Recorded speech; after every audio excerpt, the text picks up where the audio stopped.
Shalom semuanya. Mari kita buka Alkitab kita dari Injil Lukas, Lukas pasal 3 ayat 1 sampai 4. Lukas pasal 3 ayat 1 sampai 4.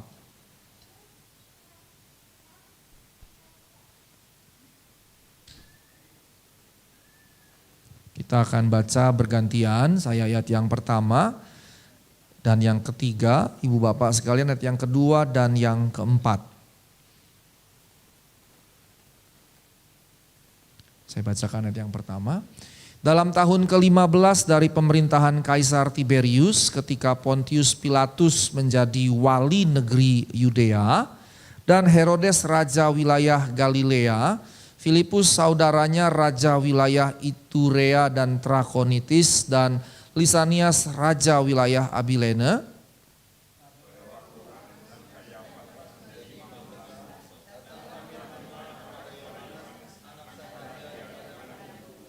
Maka datanglah Yohanes ke seluruh daerah Yordan dan menyerukan, "Bertobatlah dan berilah dirimu dibaptis dan Allah akan mengampuni dosamu."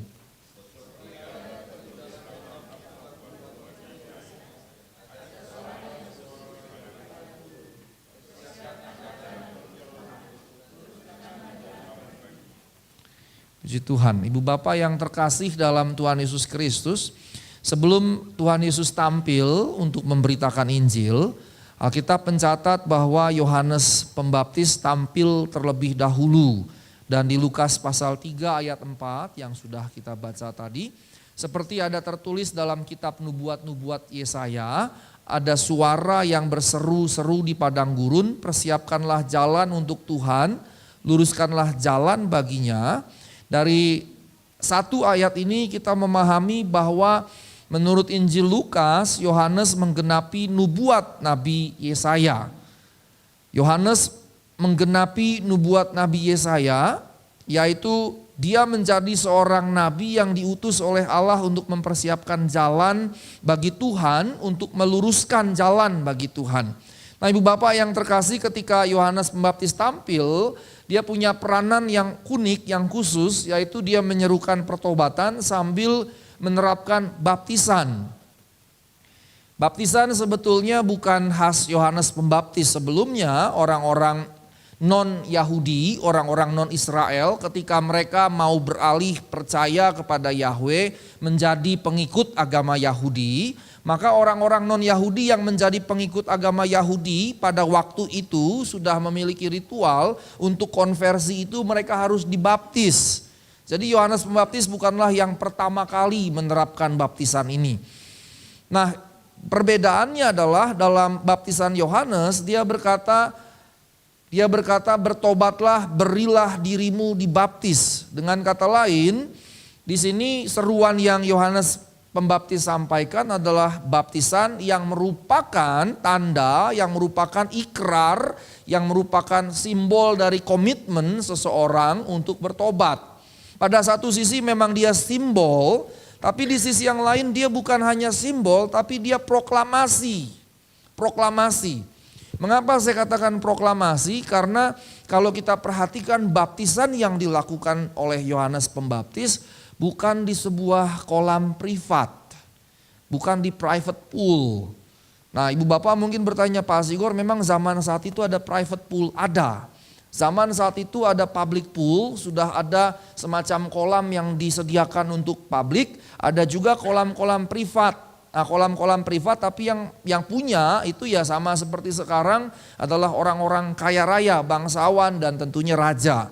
Nah, proklamasi ini kenapa dikatakan proklamasi? Karena baptisan dilakukan di depan publik, di sungai, di depan publik, publik banyak melihatnya.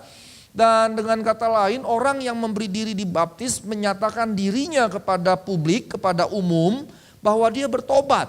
Jadi bisa dibayangkan seorang Yunani, seorang Fenisia, seorang Syria katakan, dia bukan Yahudi, kemudian dia ingin jadi Yahudi dan untuk menjadi Yahudi dia beri dirinya dibaptis. Ini sebuah pernyataan, proklamasi kepada publik bahwa dia beralih. Begitu juga dengan baptisan yang dilakukan oleh Yohanes Pembaptis. Ketika dia lakukan baptisan pertobatan ini, dilakukan di depan publik dan orang yang dibaptis menyatakan kepada publik. Makanya kalau sebagian gereja melakukan baptisan selamnya di tempat publik itu jauh lebih bagus dibandingkan di tempat khusus. Kalau di tempat khusus hanya si pendeta yang membaptis, pengerja dan orang yang mau dibaptis yang melihat. Kalau sebagian gereja ada yang sampai di laut misalnya di pinggir pantai, maka banyak orang lain akan melihat. Walaupun dalam konteks Indonesia juga beresiko begitu ya. Tapi poin yang mau disampaikan, baptisan memang pada satu sisi simbol, tapi di sisi yang lain sebuah proklamasi bahwa saya yang dibaptis bertobat. Nah, kalau kita katakan baptisan adalah sebuah ritual, kalau kita katakan baptisan adalah suatu ritual, maka bisa saja kita berkata baptisan ritual. Tetapi bukan satu ritual yang terlepas dari kehidupan iman setiap hari.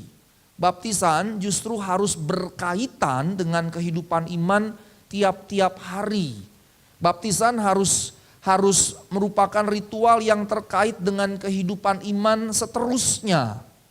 Jadi dengan kata lain dia jadi seperti benchmark. Dia jadi seperti benchmark untuk pertobatan dan kehidupan rohani setelahnya. Maka ibu bapak yang terkasih, ketika Yohanes Pembaptis membaptis orang-orang yang datang kepadanya, dia menyerukan pertobatan. Jadi kalau teks Indonesianya, teks Indonesia dikatakan bertobatlah, berilah dirimu dibaptis. Ini kalimatnya panjang. Kalimatnya panjang. Sebetulnya dalam teks asli hanya baptisma metanoias. Baptisma metanoias. Tapi dalam teks Indonesia jadi bertobatlah, berilah dirimu dibaptis. Kalau diubah lebih tepatnya sebetulnya berilah dirimu dibaptis dengan baptisan pertobatan atau baptislah dengan baptisan pertobatan. Tapi masalahnya dalam bahasa Indonesia memang agak rumit. Dalam bahasa Yunani cuma baptisma metanoias. Nah ibu bapak yang terkasih, yang menarik di dalam prosesi yang dilakukan oleh Yohanes Pembaptis ketika dia membaptis orang-orang yang bertobat. Jadi hanya orang-orang yang bertobat yang memberi diri dibaptis. Dan ketika Yohanes Pembaptis melakukan hal ini, kalau kita baca teks yang ada, maka orang-orang yang dibaptis digambarkan bukanlah orang-orang yang terharu. Bukan orang-orang yang meneteskan air mata gitu, menangis menderu-deru. Bukan orang yang terharu meneteskan air mata apalagi menangis menderu-deru. Orang-orang yang dibaptis dengan baptisan pertobatan juga tidak digambarkan seperti orang yang menyesal, memukul-mukul dadanya begitu. Walaupun mungkin saja sebuah pertobatan saat mereka dibaptis menyertakan misalnya keterharuan, menyertakan meneteskan air mata, menyertakan bahkan menangis terseduh-seduh, bahkan mungkin menyertakan penyesalan yang mendalam, mukul-mukul dadanya, menyesal dengan dosa-dosanya misalnya begitu. Walaupun mungkin saja ada hal-hal seperti itu dialami oleh orang-orang yang dibaptis oleh Yohanes Pembaptis, tapi teks Alkitab tidak menyatakan demikian. Teks Alkitab hanya menyatakan mereka yang memberikan diri dibaptis, mereka bertobat dan kemudian beri dirinya dibaptis. Nah Lukas 18 ayat 13 sampai 14, Lukas 18 ayat 13 sampai 14. Ada contoh orang yang ketika bertobat dia memukul-mukul dirinya. Ayat 13, tetapi pemungut cukai itu berdiri jauh-jauh bahkan ia tidak berani menengadah ke langit melainkan memukul-mukul dirinya dan berkata, ya Allah kasihanilah aku orang berdosa ini. Nah terhadap orang yang berkata seperti itu dengan penuh penyesalan Tuhan berkata, orang ini pulang ke rumahnya sebagai orang yang dibenarkan Allah dan seterusnya.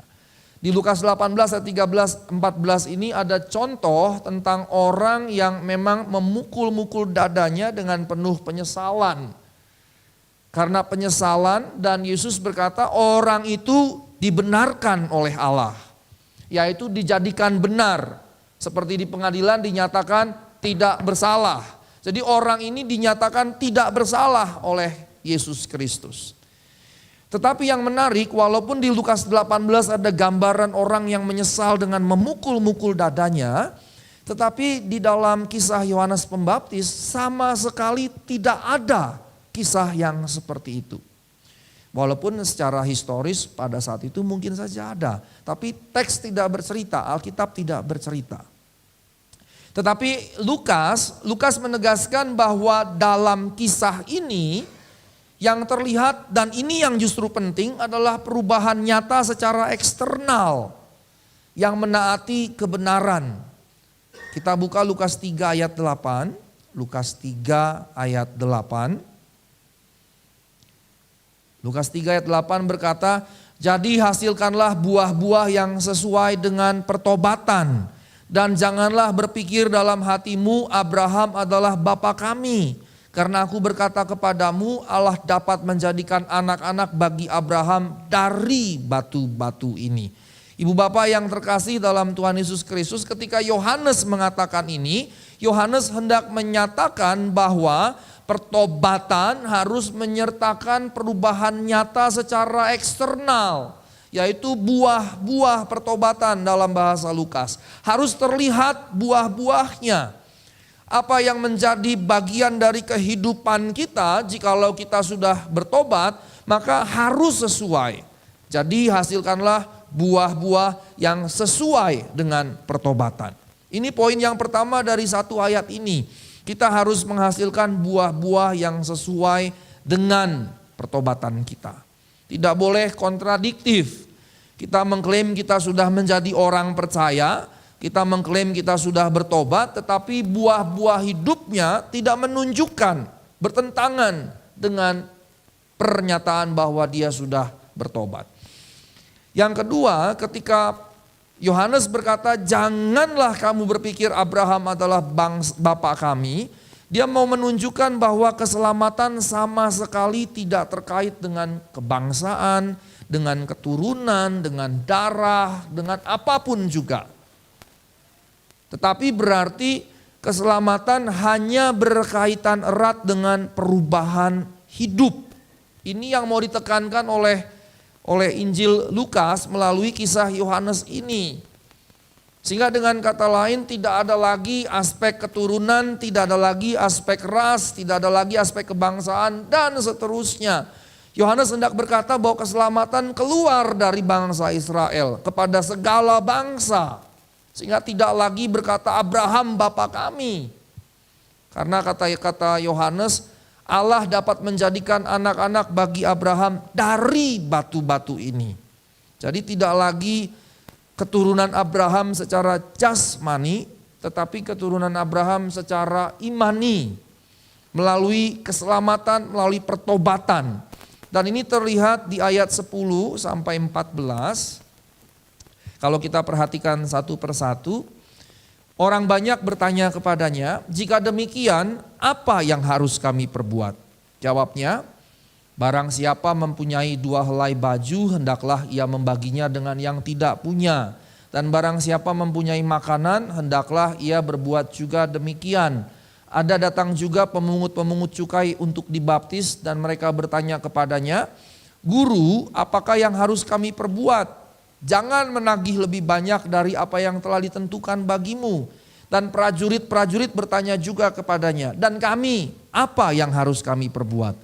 Jawab Yohanes kepada mereka, "Jangan merampas dan jangan memeras dan cukupkanlah dirimu dengan gajimu." Ini semua adalah tindakan-tindakan konkret dalam kehidupan setiap hari. Dan yang menarik ibu bapak, di situ dicontohkan ada tentara, kemudian ada prajurit-prajurit, ada prajurit, kemudian pemungut cukai. Jadi seakan-akan Tuhan mau berkata bagi setiap orang dengan latar belakang pekerjaan apapun, tidak ada alasan untuk kompromi. Tidak ada alasan, kan pekerjaan saya begini, mau gak mau saya harus abu-abu. Kan pekerjaan saya begini, mau gak mau saya harus nyuap, nyogok dan seterusnya. Di teks ini ada pemungut cukai, ada prajurit. Yang ternyata bukan hanya di zaman kita, tapi di zaman saat itu punya peluang untuk masuk area abu-abu. Tapi Tuhan katakan tidak demikian melalui Yohanes Pembaptis. Ini yang menarik, ada profesi pemungut cukai, ada profesi prajurit-prajurit. Maka ibu bapak yang terkasih, tidak ada dasar sama sekali untuk berkata profesi saya membuat saya harus abu-abu. Tidak. Justru kalau kita berasumsi seperti itu, maka itu bertentangan, buah-buah kita bertentangan dengan proklamasi pertobatan kita. Padahal kita harus menghasilkan buah-buah yang sesuai dengan pertobatan kita. Pertobatan terhadap dosa berakibat pada perubahan hidup yang nyata yang terarah kepada melakukan kebenaran dalam keseluruhan aspek hidup. Kita nggak bisa berkata, ya Pak Asigor, Bapak Pendeta itu untuk Bapak saja. Kalau dunia saya mau nggak mau, saya harus begitu. Tapi justru itulah yang membuat negeri ini susah berubah. Karena kita selalu maunya di dunia abu-abu, dan dunia abu-abu itu yang selalu jadi excuse kita, jadi alasan kita. Nah, kalau kita melihat bagaimana Yohanes menjalani panggilannya, Ibu Bapak yang terkasih, maka ada satu gambaran yang memikat sekali. Dia menunjukkan bagaimana dia mempersiapkan jalan bagi Tuhan dan meluruskan jalan bagi Tuhan. Mempersiapkan dan meluruskan jalan. Kita sering bertanya, apa sih maksudnya? Apa sih maksudnya?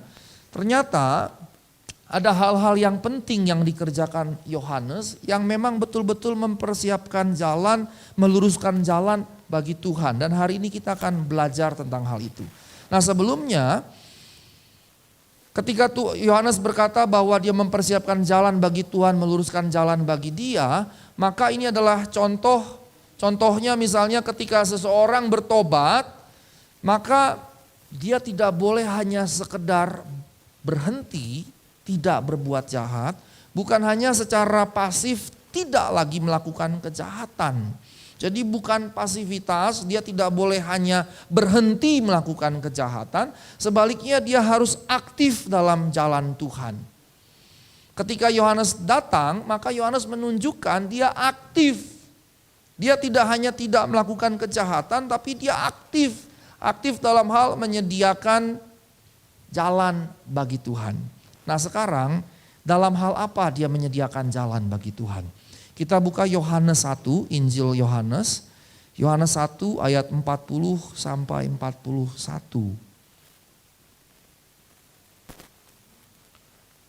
Poin yang pertama yang mau disampaikan, persiapan yang Yohanes lakukan adalah Yohanes melakukan pemberitaan yang sama dengan yang Yesus lakukan. Sebelum Yesus memulai pelayanannya, maka Yohanes sudah memulai lebih dahulu dengan seruan yang kurang lebih sama. Apa seruannya? Seruannya adalah bertobatlah sebab kerajaan surga sudah dekat. Bertobatlah sebab kerajaan surga sudah dekat. Bertobatlah, berilah dirimu dibaptis sebab kerajaan surga sudah dekat. Nah, ketika Tuhan Yesus memulai pelayanannya, maka Tuhan juga memberitakan seruan yang sama. Tuhan Yesus juga kemudian menyerukan bertobatlah sebab kerajaan surga sudah dekat. Jadi dengan kata lain, berita yang Yohanes Pembaptis sampaikan, bertobatlah, berilah dirimu dibaptis sebab kerajaan surga sudah dekat, dilanjutkan oleh Tuhan. Jadi Yohanes mempersiapkan bangsa Israel bagi pelayanan Tuhan Yesus Kristus. Dan ketika Yohanes berkata, bertobatlah, berilah dirimu dibaptis sebab kerajaan surga sudah dekat, ini seringkali disalahpahami oleh banyak orang. Sampai sekarang pengkhotbah akhir zaman masih berkhotbah, Tuhan sudah mau datang, kerajaan surga sudah dekat. Tuhan sudah mau datang, kerajaan surga sudah dekat. Padahal Yohanes Pembaptis 2000 tahun yang lalu sudah berkata demikian. 2000 tahun yang lalu Yohanes sudah berkata, bertobatlah, kerajaan surga sudah dekat. Kalau 2000 tahun yang lalu Yohanes Pembaptis berkata seperti itu, sampai sekarang kita punya teksnya di dalam Alkitab dan kerajaan surganya belum datang-datang. Kira-kira kalau begitu apa yang dimaksud oleh Yohanes Pembaptis? Yang dimaksud bukanlah akhir zaman. Yang dimaksud bukanlah ketika bumi dihancurkan, diganti langit baru, bumi baru. Yang dimaksud oleh Yohanes adalah bahwa kerajaan itu menjadi dekat karena putra mahkota kerajaan itu datang. Kedekatannya terletak pada pangeran kerajaan surga yaitu Yesus Kristus datang ke bumi. Dan belum pernah dan setelah itu tidak akan pernah lagi kerajaan surga dengan bumi menjadi begitu dekat. Tadinya jauh jadi begitu dekat. Mengapa begitu dekat? Karena sang pemilik surga, sang empunya surga datang ke bumi. Di situ letak kedekatannya. Jadi kedekatannya bukan masalah waktu tapi jarak. Bahwa saat Yohanes memberitakannya, sang putra mahkota kerajaan surga, sang pangeran yang punya kerajaan surga ada di bumi. Di situ letak kedekatannya. Poin yang kedua, ibu bapak yang terkasih, dalam hal apa Yohanes Pembaptis mempersiapkan jalan bagi Tuhan. Kita lihat ayat 40 dan 41.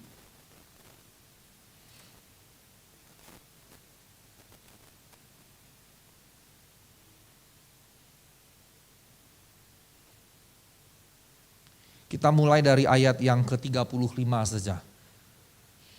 Di Yohanes judulnya Yesus memanggil murid-murid pertama. Ayat 35 Nur tolong tayangkan. Kita baca bersama-sama 1, 2, 3. Pada keesokan harinya Yohanes berdiri di situ pula dengan 2 orang muridnya. Ayat 36, 1, 2, 3. Dan ketika ia melihat Yesus lewat, ia berkata, lihatlah anak domba Allah. Ayat 37, 1, 2, 3. Kedua murid itu mendengar apa yang dikatakannya itu, lalu mereka pergi mengikut Yesus. Ayat 40, 1, 2, 3. Salah seorang dari keduanya yang mendengar perkataan Yohanes lalu mengikut Yesus adalah Andreas, saudara Simon Petrus. 41, Andreas mula-mula bertemu dengan Simon saudaranya dan ia berkata kepadanya, kami telah menemukan Mesias. Sudah cukup.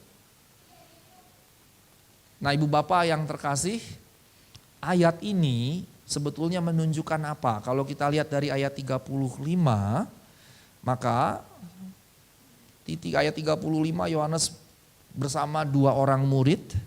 Dan di ayat 36 ketika Yesus lewat, Yohanes bilang, lihat itu anak domba Allah. Maka 2 murid yang ada bersama Yohanes langsung mengikuti Yesus. Langsung mengikuti Yesus dan kemudian ayat 38 Yesus nengok ke belakang. Yesus melihat ayat 38, tolong tayangkan, bahwa mereka mengikuti Yesus lalu berkata kepada mereka, apa yang kamu cari? Kata mereka, Rabi, di manakah engkau tinggal? Terus Tuhan berkata kepada mereka, mari kamu akan melihatnya. Mereka pun datang melihat di mana Yesus tinggal dan hari itu mereka tinggal bersama-sama dengan dia. Kira-kira pukul 4 sore. Ini adalah kisah awal bagaimana Andreas dan Petrus, 2 murid pertama Tuhan, menjadi murid Tuhan. Yang kalau di Injil-Injil sinoptik kisah ini enggak ada. Dan ini memberikan semacam tambahan pengetahuan tentang awal-awal pelayanan Tuhan bagi kita sekalian. Kalau di Injil sinoptik yang kita tahu Tuhan jalan di pesisir pantai ketemu Simon dan Andreas. Mereka diajak mengikut Tuhan menjala manusia, mereka ikut. Jalan lagi Tuhan ketemu Yakobus, Yohanes, anak Zebedius diajak mengikut Tuhan. Kemudian mereka pergi. Kita nggak tahu cerita sebelumnya. Ternyata cerita sebelumnya adalah ini. Ternyata 2 orang murid Tuhan pertama sebelumnya adalah murid Yohanes Pembaptis. Dan ini menarik sekali. Jadi dengan kata lain persiapan jalan yang Yohanes Pembaptis kerjakan bukan sekedar memberitakan kerajaan surga, dia melatih dulu. Yohanes Pembaptis berarti melatih dulu murid-muridnya supaya kemudian ketika Tuhan tampil muridnya jadi murid Tuhan. Ini luar biasa sekali. Menarik sekali, tidak ada sama sekali keangkuhan dalam diri Yohanes Pembaptis, tidak ada sama sekali kesombongan, tidak ada sama sekali rasa gua hebat nih. Tidak ada sama sekali di situ. Dia tahu dia harus persiapkan jalan, ternyata dari sini kita tahu yang dia persiapkan termasuk murid-murid untuk kemudian jadi murid-murid Tuhan Yesus Kristus. Luar biasa. Kalau lihat dari jarak kelahirannya, jarak kelahiran antara Tuhan dengan Yohanes Pembaptis kan tidak terlalu jauh.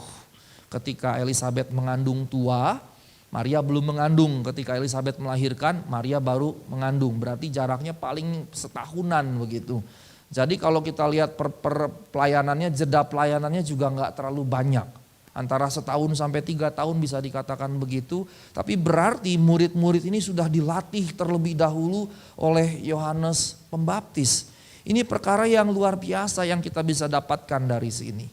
Nah, ibu bapak yang terkasih dalam Tuhan Yesus Kristus, mungkin sekali bukan hanya Andreas dan Simon Petrus yang menjadi murid Yohanes Pembaptis. Mengapa? Karena Simon Petrus dan Andreas dua-duanya nelayan, Yakobus dan Yohanes juga nelayan dan jaraknya berdekatan.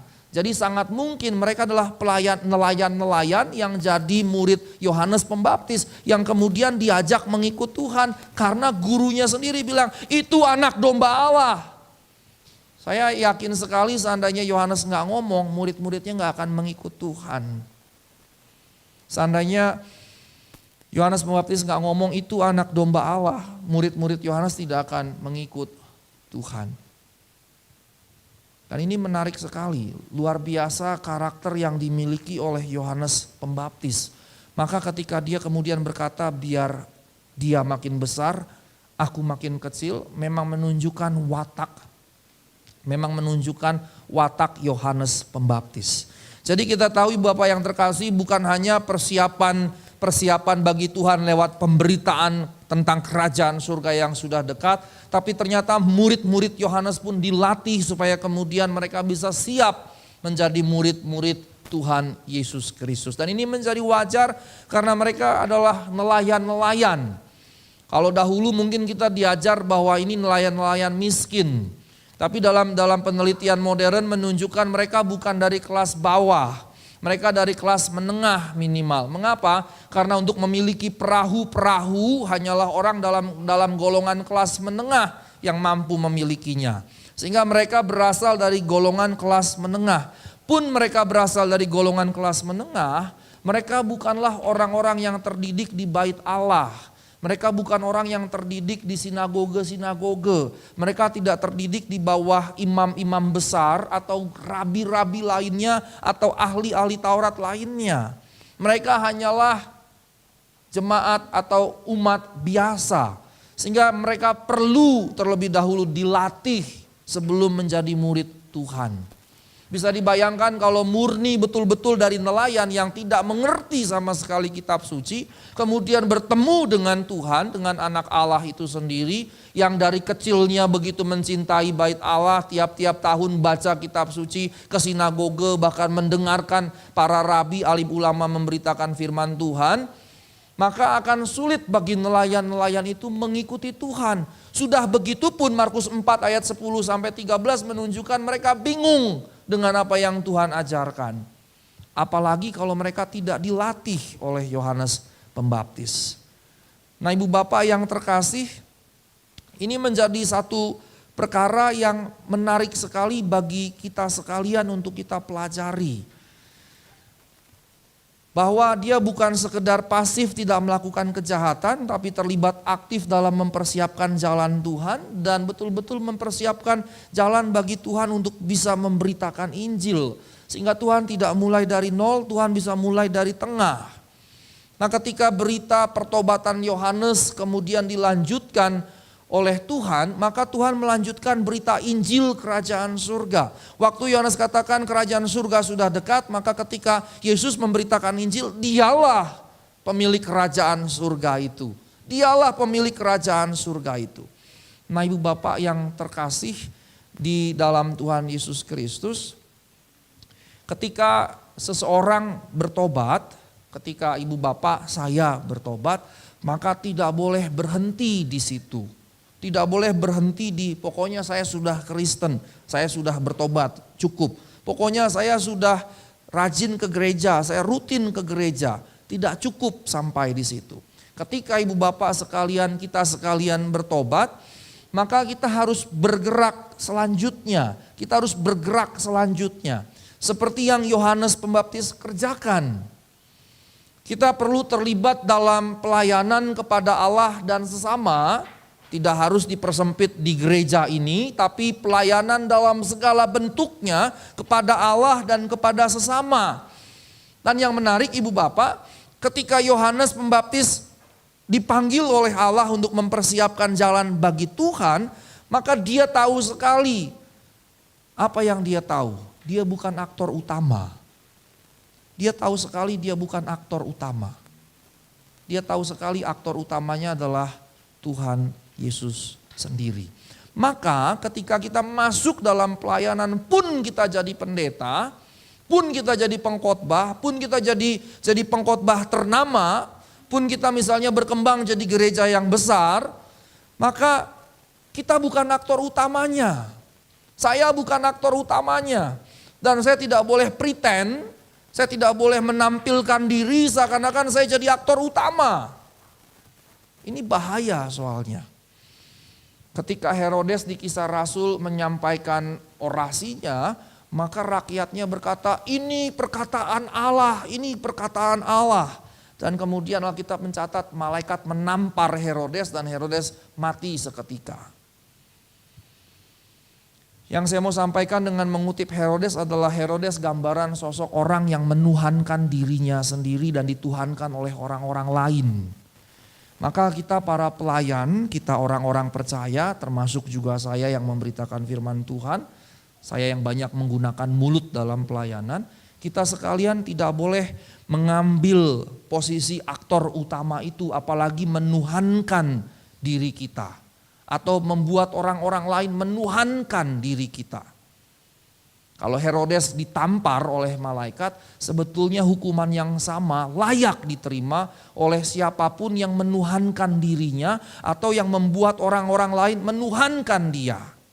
Nah, ibu bapak yang terkasih, ketika saya katakan bahwa kita tidak boleh jadi aktor utama, kita harus memahami ketika kita terjun dalam pelayanan, aktor utamanya adalah Tuhan.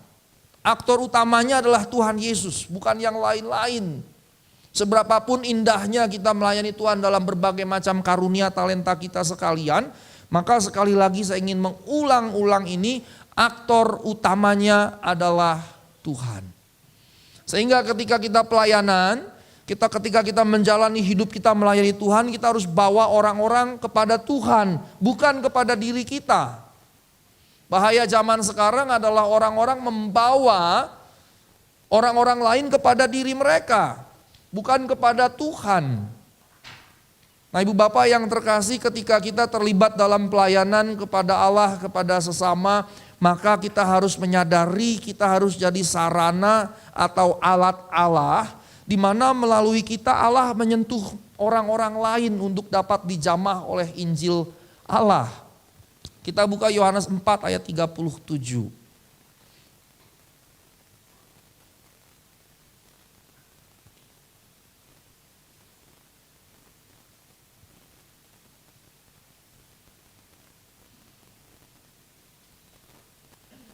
Dan 38. Kita baca bersama-sama 1, 2, 3. Sebab dalam hal ini benarlah peribahasa, yang seorang menabur dan yang lain menuai. Aku mengutus kamu untuk menuai apa yang tidak kamu usahakan, orang-orang lain berusaha dan kamu datang memetik hasil usaha mereka. Kita buka lagi 1 Korintus 3 ayat 6 sampai 8. 1 Korintus 3 ayat 6 sampai 8. Kita baca bareng-bareng lagi. 1, 2, 3. Aku menanam, Apolos menyiram, tetapi Allah yang memberi pertumbuhan. Karena itu yang penting bukanlah yang menanam atau yang menyiram, melainkan Allah yang memberi pertumbuhan. Baik yang menanam maupun yang menyiram adalah sama, dan masing-masing akan menerima upahnya sesuai dengan pekerjaannya sendiri. Dikatakan di situ, Paulus menanam, Apolos menyiram, tapi bukan Paulus atau Apolos yang memberi pertumbuhan, tapi Allah yang memberi pertumbuhan. Karena yang penting bukan Paulus yang menanam, Apolos yang menyiram. Ayat 7 menekankan yang penting adalah Allah yang memberi pertumbuhan. Jadi kalau kayak begitu sebetulnya kita ini hanya alat sekunder. Kita ini hanya instrumen yang melaluinya Allah ingin berkarya. Yang melalui kita Allah ingin menunjukkan karya keselamatannya. Yang melalui kita Allah ingin supaya orang-orang lain berjumpa dengan Allah. Maka dengan kata lain ibu bapak yang terkasih, Sebagaimana Yohanes mempersiapkan jalan bagi Tuhan Yesus Kristus, maka kita anak-anak Tuhan, hamba-hamba Allah, para pekerja Tuhan, kita harus memberi diri seperti Yohanes. Kita harus mempersiapkan diri kita sebagai jalan supaya melalui diri kita orang-orang lain bisa berjumpa dengan Kristus. Maka Logos Ministry Indonesia harus dibangun juga dalam prinsip ini. Pelayanan ini harus dibangun supaya melalui pelayanan ini, melalui kehidupan kita masing-masing, kita mempersiapkan jalan bagi orang-orang untuk lewat dan kemudian di jalan itu dia berjumpa dengan Kristus. Kita sekalian yang harus jadi jalannya. Kita sekalian yang harus jadi jalannya. Kita harus memberi diri, Tuhan ini saya jalanmu. Engkau pakai saya supaya melalui saya Tuhan mempersiapkan jalan orang lewat dari kehidupan saya berjumpa dengan Kristus. Orang-orang lain bisa berjumpa dengan Injil. Bisa menemukan kabar baik itu. Maka mulai dari sekarang kita harus betul-betul komitmen Ibu Bapak yang terkasih. Komitmen ini untuk kita pahami bahwa dalam hidup kita inilah yang harus kita kerjakan. Bagaimana orang-orang bersinggungan dengan kita, dia boleh melalui jalan hidup kita, dia berjumpa dengan Tuhan di dalam kehidupan kita. Melalui kehidupan kita. Ini yang harus jadi fokus kita sekarang. Baik secara institusional, Logos Ministry Indonesia, maupun secara individual kehidupan kita masing-masing. Ini harus kita camkan. Bukan supaya kita selamat, bukan supaya kita masuk surga. Kalau untuk ini Ibu Bapak nggak boleh lagi punya keraguan. Ibu Bapak yang rutin datang ke Logos Ministry Indonesia, engkau tidak boleh punya keraguan engkau sudah selamat atau belum. Kalau belum yakin, maka konselinglah. Mungkin memang ada yang perlu dibereskan. Tapi kalau tidak ada lagi, yakinlah engkau sudah selamat dan yakinlah kalau engkau mati, engkau masuk surga. Tapi yang sekarang kita perlu perhatikan adalah bagaimana lewat hidup kita ini, hidup kita jadi mempersiapkan jalan bagi banyak orang untuk berjumpa dengan Tuhan. Amin.